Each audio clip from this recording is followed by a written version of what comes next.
حبايب قلبي عاملين ايه؟ يا رب تكونوا بخير. طبعا البسلة موجودة دلوقتي وطعمها تحفة دلوقتي، مسكرة وحلوة. استغلي الموسم بتاعها وفرزيها في الفريزر. هقولك ازاي انا بعملها. ولا بسلقها، ولا بحطها على بخار، ولا بعمل الكلام ده كله. تابع معايا الفيديو للاخر واشتركي معايا في القناة وحطي لايك، وكمان هقولك هنعمل ايه. زي ما انت شايفة كده البسلة والجزر حاجة تحفة. ما نستغنش عنها. هنعمل شوربة خضار، هنعمل بسلة باللحمة، فحاجة يعني كلنا بنحتاجها. فنستغل الموسم دلوقتي ونجيب. انا جبت 5 كيلو بسلة. ممكن حد يقول لي ده قليل، بس انا يعني بالنسبة لي حلوين. 5 كيلو بسلة حطيتهم في الارض، وكمان قعدت البنات حواليا وقعدنا نفصصها ومخدناش فيها وقت طبعا. سريع سريع. ده كده البسلة بتاعتي اللي انا لسه جايباها. زي ما انت شايفة كده فرشنا وحطينا في الأرض وقعدنا وما خدناش وقت. تعالى أقولك بقى بعد ما نفصصها بنعمل ايه.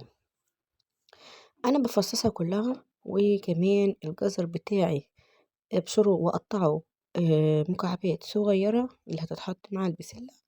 وكمان أنا بعمل ايه، بغسلهم غسلة حلوة. وكمان بسيبهم ينشفوا ميتهم الأول وبالصف ميتهم، وبعد كده بنحطها. وبعد كده ايه، بسيبهم ينشفوا بحطهم كده على فوطة. وبعد كده كمان هنكيسهم. ازاي بقى هنكيسهم وهم كده؟ زي ما انت شايفة معايا كده انا جايبة الجزر اهوت مقطعاه مكعبات صغيرة. والبسلة بتاعتي اهيت اتفرطت وخلاص جاهزة معايا. اتغسلت نشفت خلاص، كله نشف كل واحد في الطبق بتاعه. جاهزة ان انا اخزنها بقى ازاي. زي ما انت شايفة كده معايا انا هحطها في طبق بس كبير عشان اعرف اتحكم فيها. هننزل الجزر بتاعنا. كتري طبعا جزر لان البسلة بتحب الجزر الكتير. انا عن نفسي بكتر فيها جزر علشان طعمها يبقى حلو معايا. اهو زي ما انت شايفة كده، ده كده الجزر بتاعي.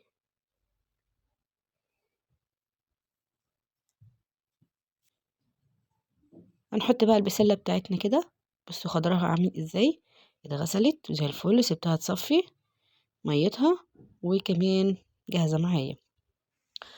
بصي بقى، انا ولا بسلق، ولا بحط على بخار، ولا مصفى، ولا الكلام ده كله، ولا بحط على بيكنج باودر، ولا خميره، ولا كل اللي انتي عارفاه دوت. انا بعمل ايه؟ زي ما هي بخضرها كده. غسلت نشفت خلاص بقت زي الفل جاهزه معايا على الحل على طول. مش هغسل، مش هعمل اي حاجه.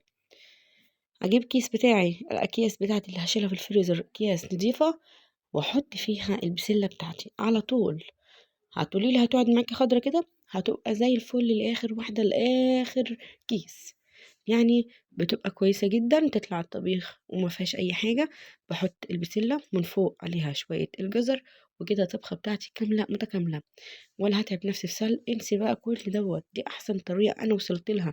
انا كل ده انا كنت مجرباه، بس دي احسن طريقة انا عرفتها. قعدت اجرب لغاية ما وصلت ديت. ولا تعب نفسي، ولا احط حلل ولا مية ولا الكلام ده كله.